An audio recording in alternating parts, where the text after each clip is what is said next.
Hi, my name's Sheehan, and today I'd like to talk about the United Nations, a very short introduction by Jussi Hanhimaki. I hope I pronounced that right, and I probably haven't. He is the Professor of International History and Politics at the Graduate Institute of International Studies in Geneva, Switzerland. This was published originally in 2008.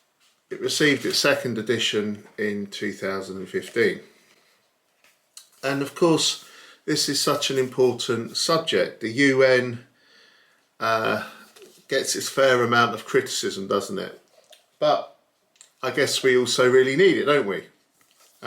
So how's this book put together? Well, we begin with this introduction, really just summarising what the UN is for and a summary of issues surrounding it.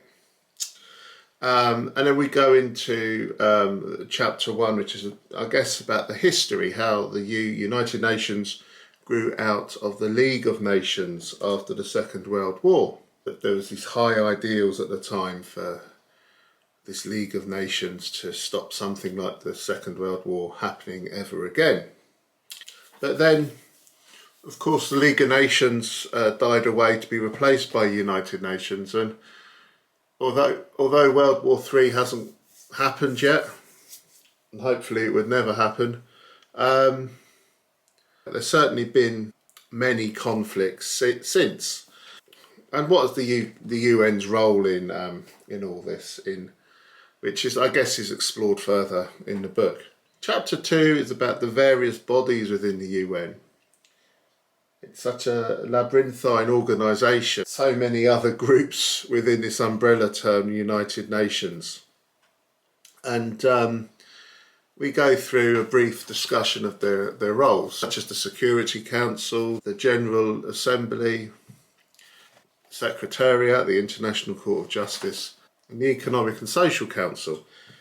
But within those, there's, it seems, countless other groups, some of them that overlap, with a bewildering array of acronyms to get your head around, and I can't pretend I've got my head around hardly any of them. But they're there and they each have a specific role, and I guess this helps give the impression, this reputation the UN has of being rather cumbersome and bureaucratic. But yeah, it seems their heart's in the right place. I mean, each of these subdivisions of the United Nations certainly has an important role to play. Chapter 3 then goes more into the Security Council's general role of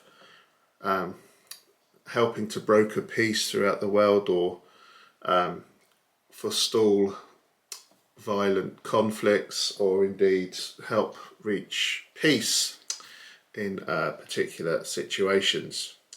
And of course that's with varying levels of success. The Secretary General, of course, at the heart of this. And chapter 4 then goes more into the nuts and bolts of what this looks like on the ground. The well-known picture of the UN peacekeeping forces with their blue helmets, etc. And how have they fared during the second half of the 20th century into the 21st century. And although it's well intentioned, usually, UN peacekeeping forces have less funds than national armies, etc. And although they've played their important roles in world history, sometimes there has been notable failures, including Rwanda and South Sudan, etc. The role, nevertheless, is important. The 5th chapter then goes more on to the UN's role in alleviating poverty across the globe, and helping to ameliorate societal issues, education, gender equality, environmental concerns, etc. And, much is said here about the Secretary General Kofi Annan. He's referred to very highly in this short book. along with a couple of other Secretary Generals. Dag Hammarskjöld, who's actually killed in office.